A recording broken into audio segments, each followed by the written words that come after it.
A desperate people know nothing of mercy.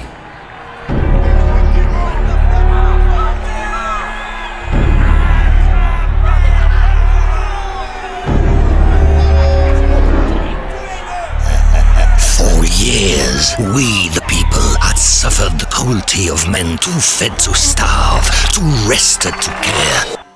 But no more.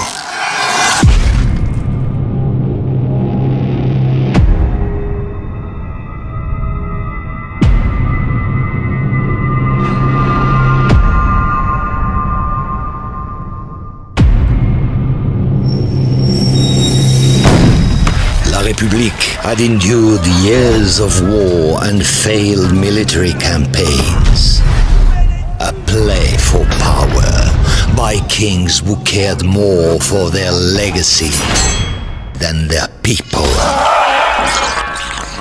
With the nation deeply in debt, the nobility carried on with their lavish lifestyles, ignoring our struggles and levying taxes upon us to shoulder the load for La France.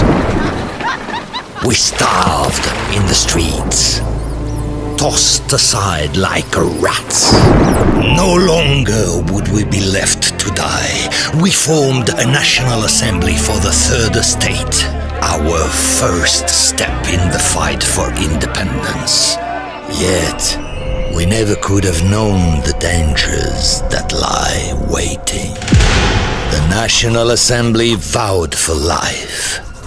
We were willing to do what was needed, violently, if necessary. We surged, unstoppable. The taste of freedom and liberty fell upon each of our lips. When La Bastille fell, we grew hungrier, not for bread or for grain, but for justice. Even His Highness wasn't safe from our reach.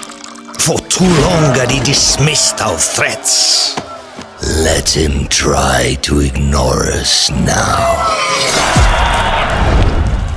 After ordering the death of the king, one man thirsted for control. He claimed to represent the people against the monarchy, but was far more dangerous than any king. Maximilien de Robespierre.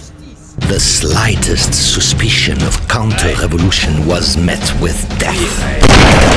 Mere rumors and speculation saw many of us meet our end. Families torn apart by Robespierre's reign. A reign of terror. Hundreds of thousands dead. Streets ran red with blood. But the reign of terror would not last. Robespierre knew he was to meet the very end he had brought upon so many. While fighting his arrest, he tried to make his escape, but he was unsuccessful. A bullet to the jaw to remind him of his failure. A desperate people know nothing of mercy. Liberté, égalité, fraternité.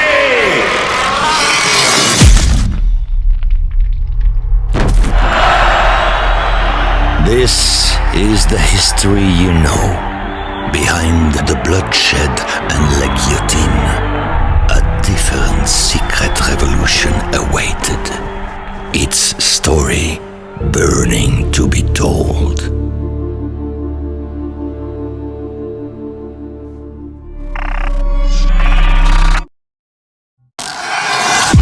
Everything that comes up, I'm like, oh my God, how am I going to make this work? I'm in between making a movie and an album and I'm on tour.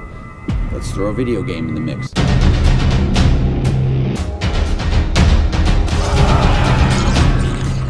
So when Assassin's Creed thing came up and it was all taking place during the French Revolution, I thought that was incredibly attractive because it is such a dark, weird time, yet so visually stunning that I thought, well, at first it seemed like an odd thing for a video game, but after getting deeper into it, I realized that it was perfect. Toни Mur will be, helping to imagine some of this, doing the storyboards and the layout art. I thought, well, he's fantastic, so that'll be a great combination. I'm Toni Mur, a comic book illustrator. Most people know my work from The Walking Dead. It's definitely an awesome opportunity to get to work with, guys like Rob and Justin on a project that's got the profile of Assassin's Creed. And, the story itself is really fun because there's no shortage of things to noodle on or, kind of sink your teeth into as far as the subject matter goes. When Ubisoft first approached us about producing the project, they had a very specific outline of some key events that they wanted us to touch on that took place during the French Revolution. So we gave Rob a very specific sort of framework to work with him, but we gave him enough room that he could put his stamp on it and really, put some of his really brutal visualizations to the story. I would look at the reality of what went on in the French Revolution, the way things were done, and I just thought, like, well, it's not like there's tons of film footage of all this going down, other things could have happened, and I would just look at each situation and kind of put my own twist on it and thought, well, that probably could have happened, and this could have happened, or this could have looked like that. I had a lot of fun drawing it's a simple frame, but King Louis XVI's severed head just laying on the ground, and you can see the kind of like ham steak of the neck. It was awesome because I could, lay it in and put all the details in there.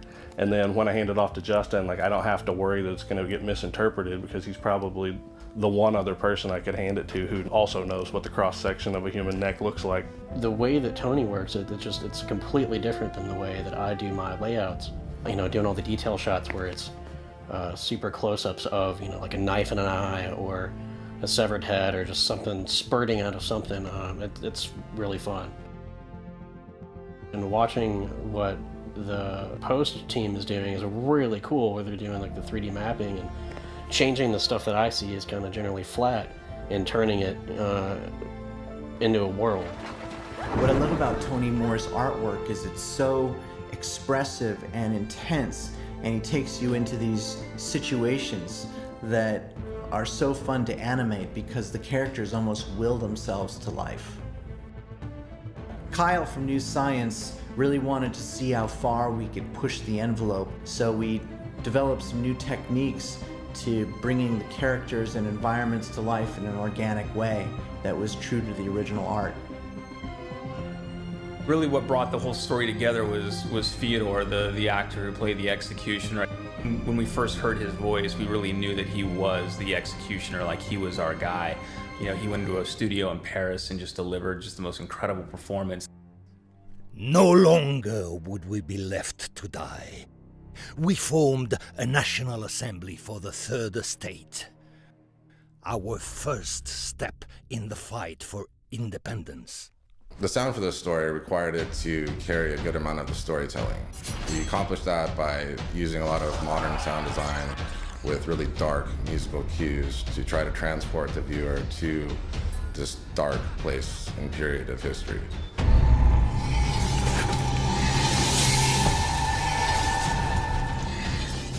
I think that's probably quintessentially Rob is that juxtaposition of sexiness and just gross.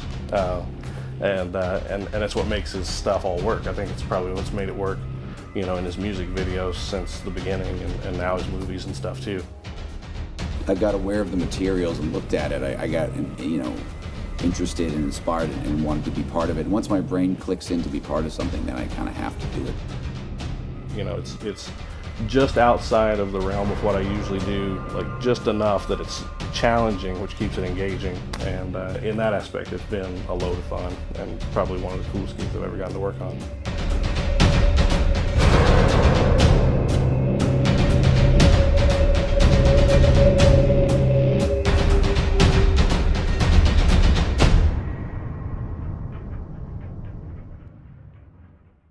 Make history.